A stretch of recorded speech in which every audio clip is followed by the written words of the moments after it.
Welcome to TIFU, Sarcastic edition. So I hope you don't take this wrong. Found some really funny stories. Hope you enjoy. Without further ado, let's go. I really enjoy reading these, by the way.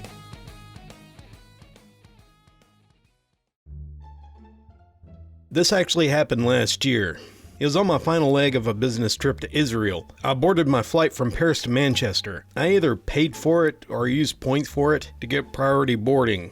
So I was amongst the first few dozen to get on the plane. I dug out my noise-canceling headphones and my Kindle, and I relaxed by the window seat, while everyone else was boarding and squabbling over locker space. After a few minutes, I became aware of someone edging into my row. I looked up and I saw a young woman. She took the middle seat and got herself settled. I smiled a polite welcome and returned to reading my book. A short while later, I glanced up, and again I see this woman, but now she's being joined by her partner. And to my horror, he's handing her their extremely fresh baby, maybe 2 or 3 months old. Now, I know how hard it can be for parents trying to manage a young kid during a plane ride. I've been there and I've done that. I've got the puke stains on my t-shirt to prove it. But in my defense, by this point, I've already been traveling over 12 hours after leaving my hotel at stupid o'clock in the morning, and I was at the end of a very intensive week of technical training. So I was less than thrilled at the prospect of spending hours next to a screaming sprog.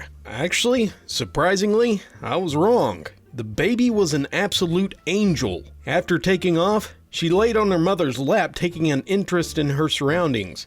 She even afforded a grumpy old man a couple of warm-hearted smiles. Eventually she fell asleep, and I went back to my book. In due course, we landed in Manchester. As we were being taxied to the terminal, I felt a bit bad about my initial misgivings, so I decided to compliment the couple about how adorable their daughter was and to wish them well. I turned to the mom, and I intended on saying, I wish I could have spent the flight like her, meaning sleeping soundly. But just as I opened my mouth to speak, I realized that the mom was breastfeeding her daughter. To this day, I have no idea what I actually said, but it was plainly gibberish, because the mom replied that she only spoke English. I am far too old to blush as much as I did.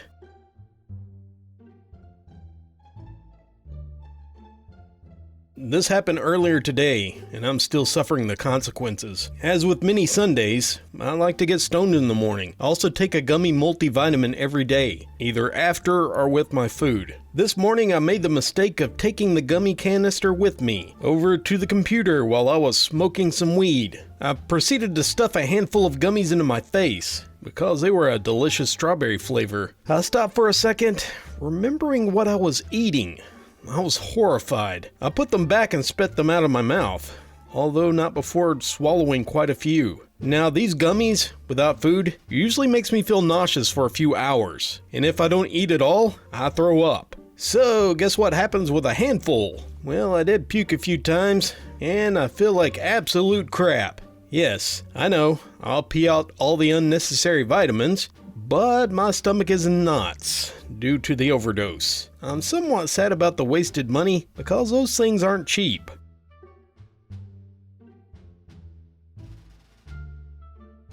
Before anyone asks, I'm a 24-year-old male. Long story short, my best mate just got dumped, so we mutually decided that we're gonna get fit. So today was our first day at the gym. It went pretty well. A solid hour, nothing amiss so far. I got home and showered. All's well. I thought that I would do a before and after picture so that I could track my weight loss progress. I might even post it on Reddit as some encouragement. I also thought, seeing as though it's Reddit, I might as well do a nude picture for the best visual representation. Here's where things start to unravel. My phone has a stylus with a button on it that's used to trigger the camera. I set the phone up and I start taking pictures, trying to get a good angle. Just as I thought I was taking the last few pictures, I hear a voice. I look up to the screen and I see 2 of my friends looking very surprised. I'd click the button to take the photo, but not realizing that I've been video called from a group of my friends from college who I haven't seen in almost a year. The button accepted the call. There I was, naked as the day I was born, half erect, holding a plastic pen. Then another friend joined. I fumbled with my phone after far too many agonizing seconds, and I left the call. Now, I dare not to show my face to them for at least another year. I felt like my entire body blushed. I never wanted to be sick so badly in my life.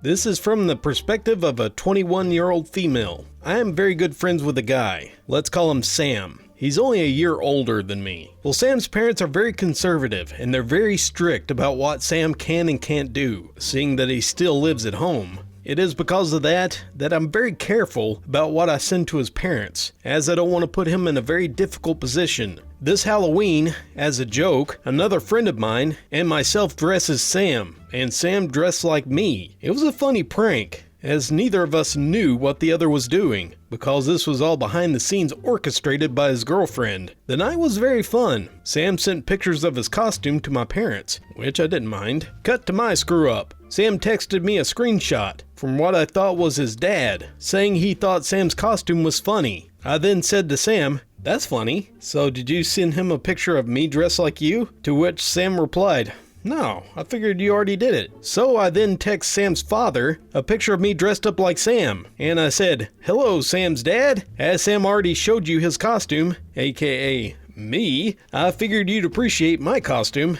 aka Sam." I didn't think anything of it.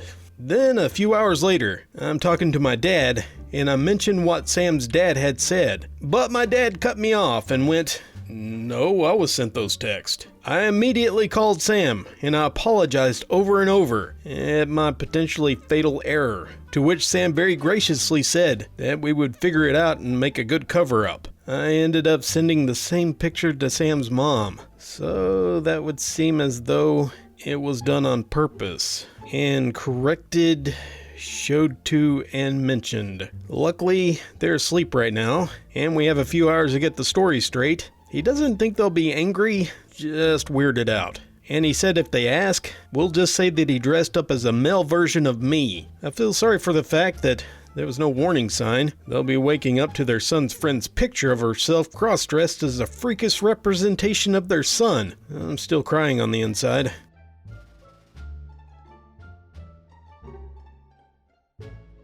So, I was watching the movie Scream 4 in my bedroom, and my little brother came in, and he wanted to watch it with me. I warned him multiple times that the movie had blood, brutal killings, and more that would make him scared.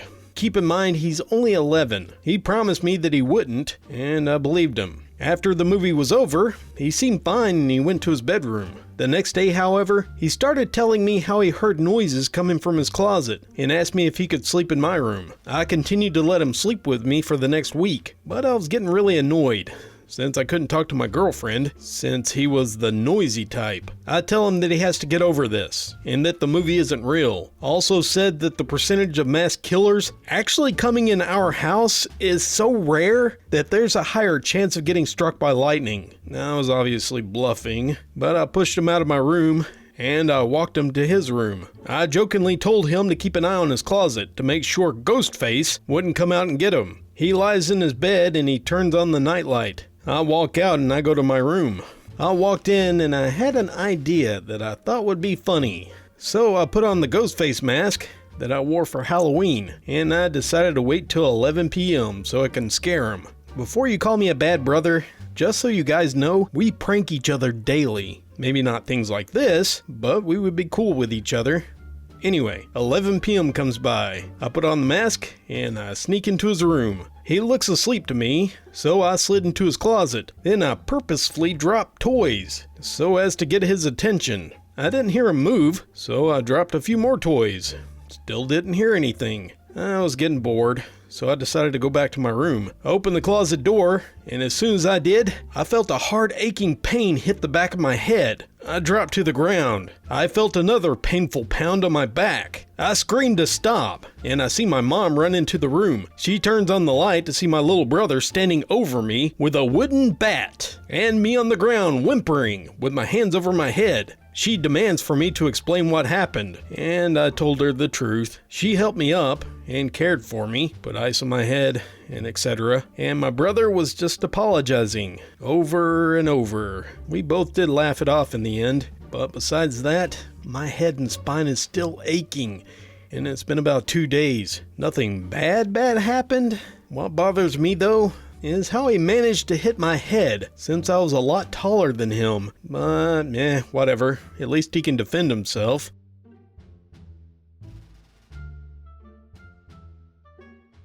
I work at a DSP in California. I take care of 2 individuals. They have mental disabilities and need basic living support. One of my obligations is to drive them places they need to go. And we do have a company car. I always connect my phone to the car, and I throw on Pandora or Spotify. I didn't realize that they would automatically connect when the car starts, but they do. It's never been an issue, until recently. I was listening to a book that has some somewhat graphic sex scenes that was being described. I was using my headphones, and it wasn't an issue, until suddenly it stopped playing. I checked my phone to see why it stopped, so I checked the volume, which was at full. I couldn't figure it out. Then suddenly it started playing on my headphones again. I didn't think anything of it until my coworker walked up, who had just gotten back from driving one of the people we support. She took me to the office and explained to me how Bluetooth works, and what is appropriate to listen to at work, and what is not. Someone kill me.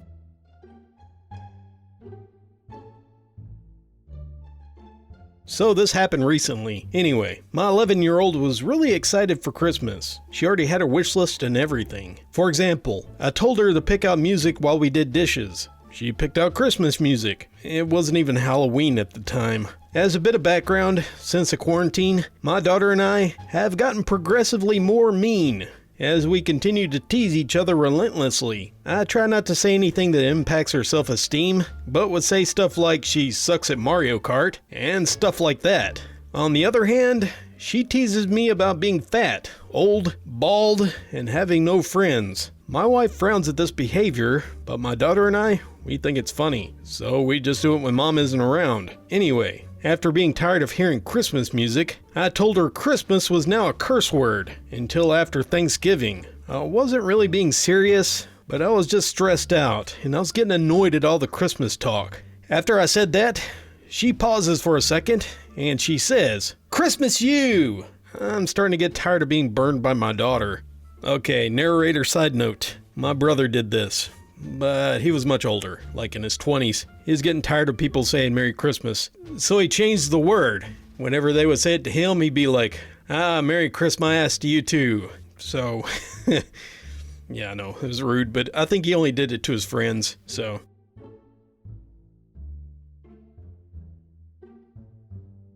I was hitting my dab pen in the bathroom of my parents' house, being super secret. I always had to focus on not coughing, because I've been caught once or twice. Whatever, no big deal. I just didn't want to get in trouble. So I hit a large one. I inhaled, and oh crap, too much. And I exhale fast, and I'm getting the feeling that I know that there's going to be a plethora of coughs. Now, usually when I go to cough, I adopted a method of slapping myself when I feel the cough coming, and normally it helps. But in my high brain, I thought a slap wouldn't be enough, so I decided to punch myself. Here's the crazy thing. While I process in my brain that I'm about to hit myself, I was going to hit my jaw. Then in the split second I changed my mind, and I went about 3 inches right, where my right eyebrow was. Luckily I was sitting down, but I fell face first into a cupboard. I woke up right away. I didn't feel the pain, I was just shocked. I ended up saying sorry out loud, so that my parents just thought I fell, or did something stupid.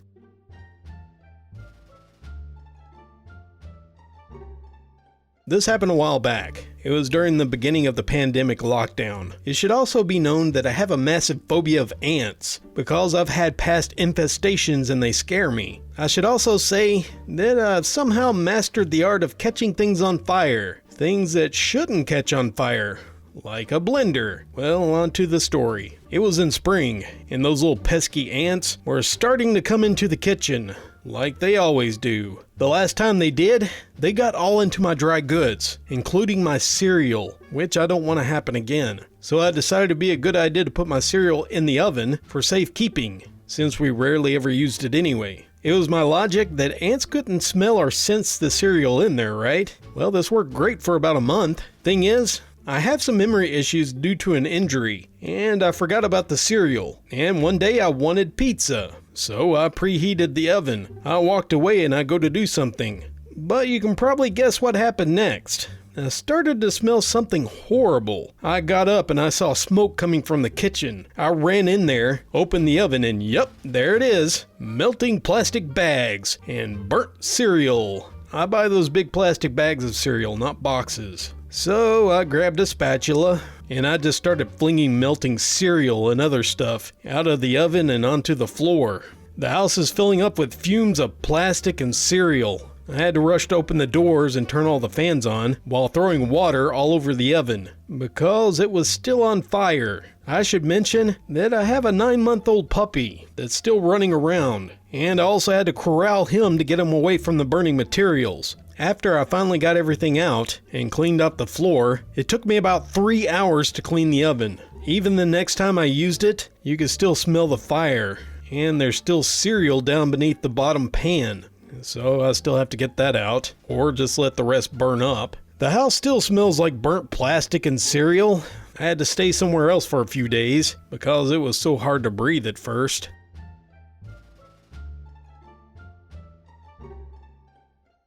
This happened when I was in 6th grade. Quick context. My parents are strong believers that I should learn from my own mistakes and experiences, and they let me do my own thing. This has led me to a lot of good and bad experiences. This is one of the bad ones. I was at school with my mates. It was in line at the canteen, and there was another guy. He always got bullied a fair bit. And in fact, he was being bullied at that moment. He was being called names and whatnot, to which the lad responds with, "Oi, c***!" and some other rude reply. I can't remember. The way I interpreted this was like saying, "Oi, Jaden," insult that followed, but the name was a cuss word. The bully keeps on for a little bit, then he leaves. My friend at the time and I began to goody two-shoes, and having just started high school, thought we should report the bullies. So we go to the nearest teacher on duty and tell them of the incident. After telling the teacher what happened, she asked if we knew their names. And being extremely innocent for my age, I mentioned one of the names I heard. Only knew basic cuss words. And I replied that one of their names was No one in the group said anything, and the teacher gave me a very weird look, but I thought nothing of it. She said not to worry about it, and she just left. The school day ends, and I go home. I'm sitting at my table, and my mother comes into the kitchen. I'm thinking back on the incident, and about the weird look that my teacher gave me. So I asked my mom, "Mom, is a boy's name?" My mom quickly burst out into laughter, and within minutes the entire family knows about it. It's been several years now, and I still hear about it.